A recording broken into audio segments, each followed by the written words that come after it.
শুভ সকাল বন্ধুরা, মঞ্জুলা ব্লগসে অনেক অনেক ভালোবাসা জানিয়ে আমি তোমাদের সঙ্গে শুরু করছি আমার নতুন ব্লগটা। তোমরা কেমন আছো? আশা করছি খুব ভালো আছো, আর তোমাদের ভালোবাসায় আমিও খুব ভালো আছি। ছোটদের অনেক অনেক ভালোবাসা জানিয়ে আর বড়দের প্রণাম জানিয়ে আমার আজকের নতুন ব্লগটা শুরু করছি।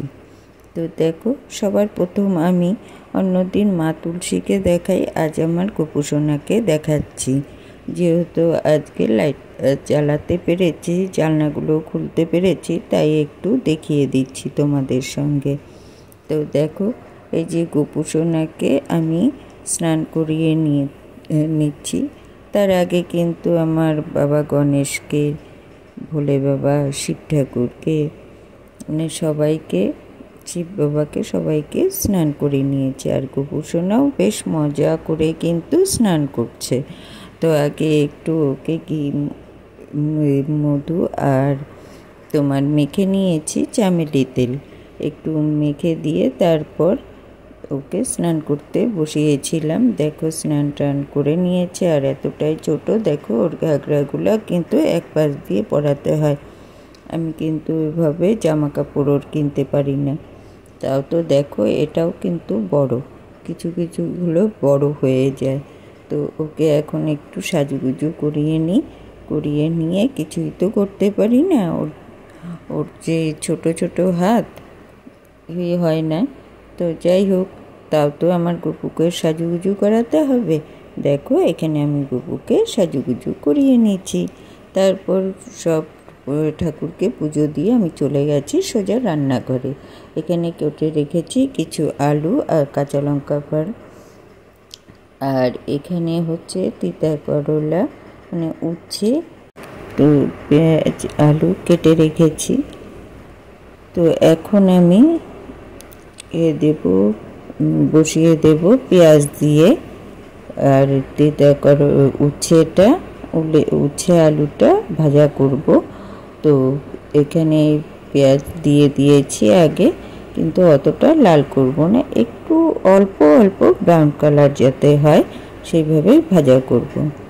তো আর ভাজাটা নামানোটা আমি দেখাইনি, উচ্ছে ভাজাটা। তো সোজা চলে আসছি, এখন আমি মাছটা ভেজে নেব, যেটা রেসিপিটা তোমাদের সাথে শেয়ার করব।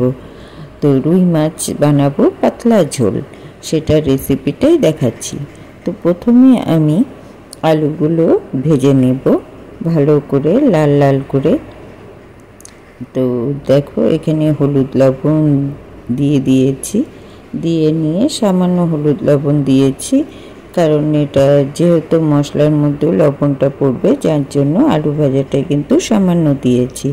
আর এখানে দেখো, আমি আমার আলু ভাজাগুলো ওদিকে কথা বলতে বলতে একটু বেশি লালচে টাইপের হয়ে গেছে, পোড়ে নিই কিন্তু বেশি লালচে টাইপের হয়ে গেছে। এতটা ভাজবো না ভেবেছিলাম। তো যাই হোক, আর কিছু করার নেই, যা হয়েছে তো হয়েছে। তো আর এখানে দেখো, আলুগুলো উঠিয়ে নিলাম আমি। উঠিয়ে নিয়ে এখন আমি ওই তেলের মধ্যে মাছটা ভাজা বসিয়ে দিচ্ছি। তো মাছগুলো দিয়ে নিচ্ছি, আর মাছটা কিন্তু বেশ বড় ছিল, আর পিসগুলোও কিন্তু সেই বড় বড় আর মোটাও ছিল, যার জন্য মাছটা কিন্তু ভাজা করতে হবে ভালো করে। তো আর একদমই কিন্তু তাজা মাছ ছিল, নোট ছিল যে মাছটা। আর এখানে দেখো, যেহেতু আমি মানে আগের থেকে ওঠানো শুরু করছি, দেখি মাছটা লেগে গেছিলো। তারপর আমি কি করেছি জানো, মোবাইলটা রেখে নিয়ে এক হাতে ধরে তারপর মাছটা উল্টিয়েছিলাম, না হলে তো সম্পূর্ণই ভেঙে যাবে। এটা হয়, কিছু কিছু মানুষের হয়, আমারও হয়। তো প্রত্যেকটা মানুষেরই এক এক সময় হয়। আর এখানে দেখো, তারপরে যে মাছগুলো ভেজেছিলাম খুব সুন্দর করে উঠেছিল। আর এই যে লাস্টেরটা তোমাদের সাথে দেখিয়ে দিচ্ছি, যে দেখো কত সুন্দর করে উল্টাতেও পেরেছি আর উঠে। তো প্রথমেরটা কি কেন যেন লেগে গেল, হয়তো আলুটা ভাজা করেছিলাম, সেটার জন্যই হয়তো লেগে গেছে। তো কিছু আর করার নেই লেগে গেলে, কিন্তু আমি ঠিক উল্টে নিয়েছি, ওটাও লাগেনি। তো দেখো শেষের মাছ ভাজাটাও আমার হয়ে গেছে। এখন আমি ওর মধ্যে দিয়ে দেব একটা শুকনো লঙ্কা আর কিছু সাদা জিরে ফোড়নে। তো দেখো আমি সাদা জিরে আর শুকনো লঙ্কা দিয়ে দিয়েছি, আর একটু নেড়ে চেড়ে একটু ভাজা ভাজা মতন করে নিব, কারণ যেহেতু সোমবার ওটা তো একটু কাঁচা থাকলে হবে না, তো একটু ভাজা ভাজা মতন করে নিচ্ছি। নিয়ে আমি এখানে মশলা দিয়ে দেব, জিরে, কাঁচা লঙ্কা দিইনি, পাকা লঙ্কা দিয়েছি, যেটা লাল লঙ্কা আদা আর জিরে বাটা করে রেখেছিলাম, সেটা মশলাটা দিয়ে দিয়েছি। আর মশলাটা সাতলানো কিন্তু তোমাদের সাথে শেয়ার করতে পারিনি, কারণ একজন এসেছিল, তার সাথে কথা বলছিলাম। তো যাই হোক, তারপর জল দিয়ে দিয়েছি, জলটা দেওয়াও দেখাইনি, যেই ফুটেছে আলুগুলো দিয়ে দিয়েছি। আর এরকম পাতলা ঝোল করে খাবে, দেখবে খুব টেস্ট হয় মাছে। খুব যদি তাজা থাকে না, একদম টাটকা মাছ থাকে, সেই মাছের ঝোলটা খুব স্বাদ হয় খেতে। খেয়ে দেখবে পাতলা ঝোলটা, কিন্তু মাছ ভালো হতে হবে। তো দেখো তারপর যখন ফুটে গেছে ঝোলটা, আমি মাছগুলো সব দিয়ে দিয়েছি। সব বলতে আরও কিন্তু আছে কাঁচা মাছ, তো মাছগুলো দিয়ে দিয়েছি।